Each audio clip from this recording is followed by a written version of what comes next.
Okay, so today we are tearing into one of Émile Zola's most visceral masterpieces, The Belly of Paris. We're going to plunge right into the vibrant, chaotic, and honestly pretty grotesque heart of 19th century Paris. It's a world that is literally overflowing with life, and the entire story is driven by our most primal urge, hunger. So right away, Zola doesn't start us off with a character or a plot. Nope, he starts with a sensation.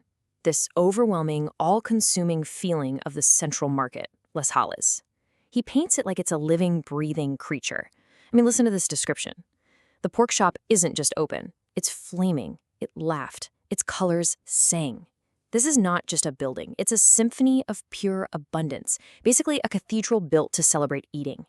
But, this symphony, it gets dark fast. Zola doesn't just let you admire all the beautiful food, he forces you to get up close and personal with how grotesque and sickening it all is. This isn't your clean plastic-wrapped supermarket. This is life teeming, writhing, right on the edge of rot.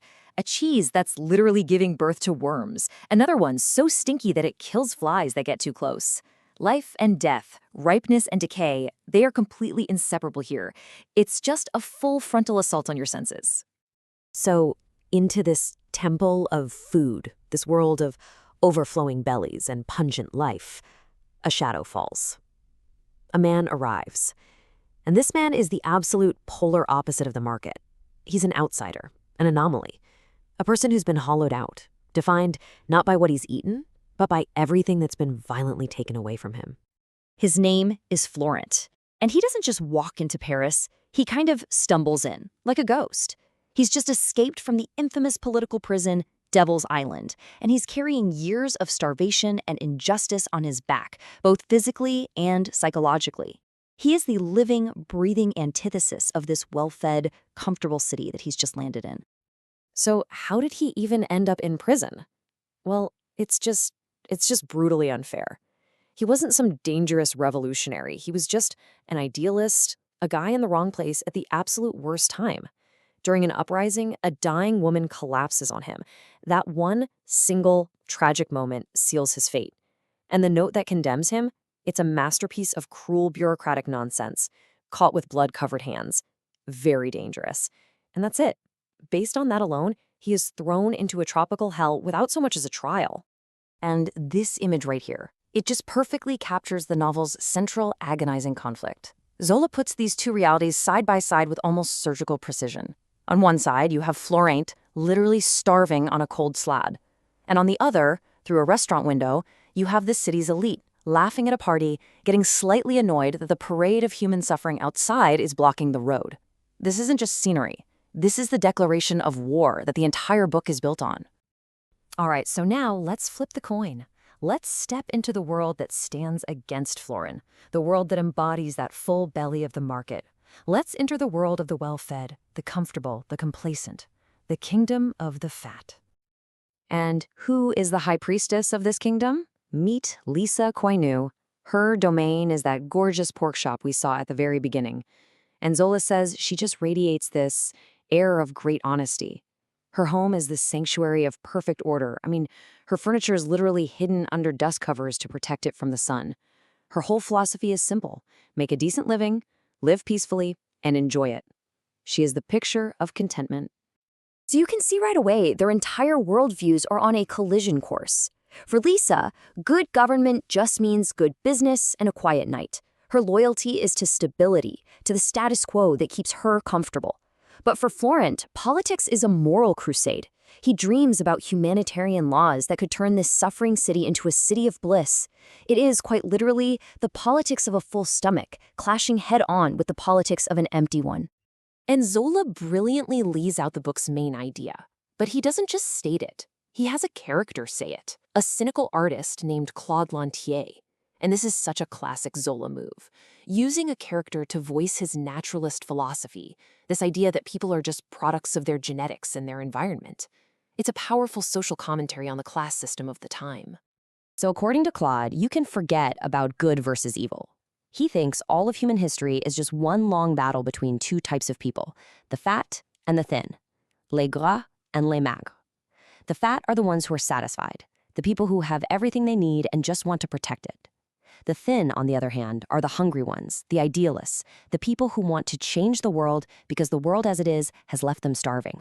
And he takes this idea to a really stark, primal place. He says it's practically biblical. Cain was a fat person. Abel was a thin person. Since the very first murder, it's always been the big appetites consuming the small ones. So when Florent, the ultimate thin man, shows up in Les Halles, the kingdom of the fat, he isn't just a social problem. He's a biological threat. He is a declaration of war. And the reaction from the shopkeepers from the fat, it isn't rational. It is completely visceral. It's a biological disgust. They see Florent, and their gut instinct is to expel him from their well-fed world, and not with arguments, but with blows of teeth or kicks. He is a threat to their digestion, to their entire sense of balance. So what happens when a stomach can't digest something? It throws it up. And that is exactly what the great belly of Paris starts to do. Florent, bless his idealistic heart, tries to start a half-baked political conspiracy right there in the market, and Lisa's perfectly peaceful world starts to get some serious indigestion.